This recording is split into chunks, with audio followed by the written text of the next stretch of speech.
Good morning, Sunday morning. This is my first run for 4 weeks today. Liz is going to be absolutely flogging me in a few miles. We're a couple of miles in, aren't we? Going on a magical mystery tour, route organised by her. We're going out for 10 miles. Bit of a rude awakening back into running, but got to be done. Liz has got a half marathon in 3 weeks. 3 weeks today, we think.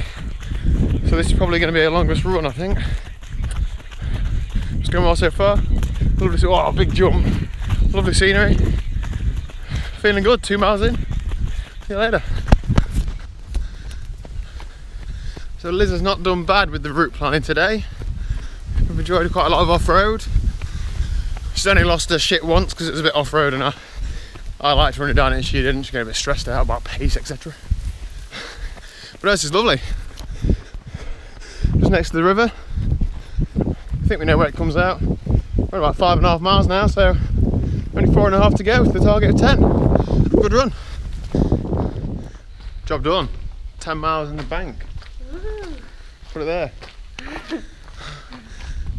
Just over 10-minute miling, so it's good pace. Some of it was off-road and twisty and things, so quite happy with that, aren't we? Call it good pace. Yeah. We're just walking up the street now just to loosen off a bit. My knees are hurting, my hips are hurting. I think the first run back after 4 weeks off, being 10 miles perhaps wasn't the wisest, but it was alright. Yeah. What you got planned for us today? Have a lie down probably. Lie down, sounds good to me. Alright, let's see what the rest of the day brings. Good afternoon, it's now Sunday afternoon. Just wrapping up the weekend, so I'm just going to do half an hour or so on the turbo. I should probably, I'm going to rest today, but I'm just going to try out new sneaks. I've actually carried these to the turbo, which is in the garage from the house, so I didn't need to walk across the garden in them. I wonder how long that's going to last to keep them absolutely pristine. I've put the cleats on in exactly the same position as what they are on my other shoes. They've got the lines on to show whereabouts they go, so I think it should be okay. But if not, I will move them around. So I think I'm sort of on the cusp of maybe too late to put new shoes on before the Haute route, but I think in 2 weeks I'm probably going to get 20 hours riding in. If I can get all that time in with these shoes on and I'm happy with them, then I'll use them. I will take my old ones with me just in case. This is it, last week of training this week before the Haute route, or last real week of actual proper training. So I'll try and document as much as I can. I'm going to give it a bloody good go this week and try and get those gains in the legs. See you later. Oh, I've just seen Lucy Gossage is on Zwift. Watch out, Lucy. Coming for you. Have a good week. Good evening. It's the best day of the week this week because it is kit drop day. So I will just talk you through what kit I've got. A lot of it's just for the Haute route, so I get started. So this, as you can see, is a cycling jersey. Very similar to the normal club jerseys that I wear, other than it's got the Haute route emblem on the arm, and we have our names on the side as well. It's also a size smaller than normal. So yeah, very nice. Good to have a crisp white kit for the trip. Looks good. With the size getting a bit smaller, I find my tan line creeping its way up my arm, but that's not too bad there, so I should be able to just keep it nice and even. That's very important as a cyclist. So great jersey. On to the next part. So this is a Rapha, I think it's a Rapha Pro Team windproof. I could have probably got away with a size smaller. I think it is a bit baggy, but I think when I've got loads of stuff in my pockets in my jersey, if I'm wearing this, then it will be stretched out a bit, and it's only for descent, so I'm not too worried about it being a bit baggy. Love the colour. It's like a sort of pearlescent purpley pink. Really does catch your eye. As I got it, it comes in a nice little carry pouch, so it folds up quite nice and small. Looks good.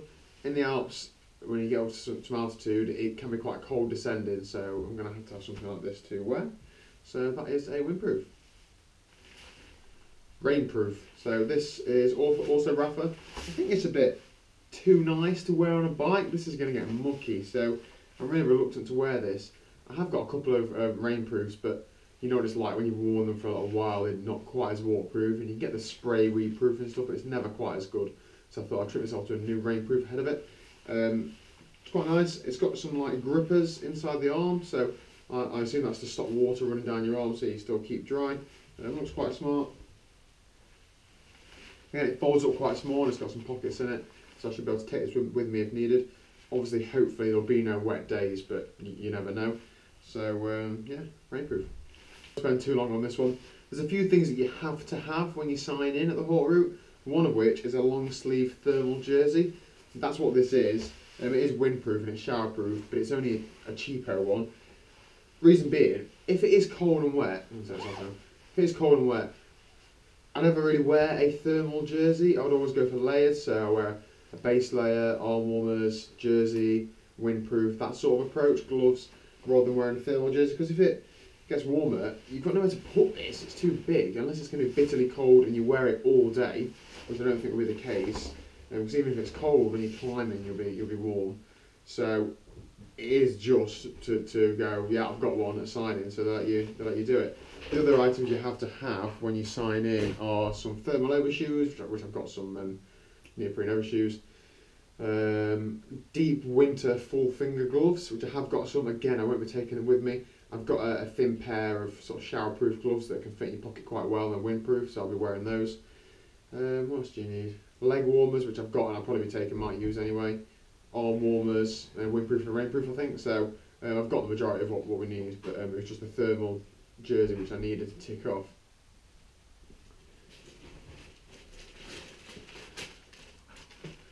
Also got a couple of pairs of socks, nothing more than a good, nothing better than a good morale boost of wearing fresh socks, so they should be good.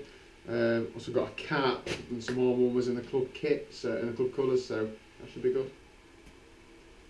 So this is a standard club polo top, so a South Normanton Cycling Club polo top, although again, got the Haute route emblem on it, so good addition, something to talk about all the time. Just a sort of Nike polo top, quite nice to wear out all the time. I think if when me and Liz go out socially, I'll just wear these just to annoy her, so should be good. This is just a normal club polo. I have got one of these in a bigger size. The club secretary is really good at upselling, he's really motivated by it. So I've got one in a small size, but it actually fits me whenever we go away. Everybody wears them to Mallorca and wherever, so it's good to have another option. That's about it. So that's the Haute route kit as well as everything else. I will go through like a Haute route kit video, but they're the sort of new additions that I've had specifically for this. Generally, I don't train in the wet and the cold.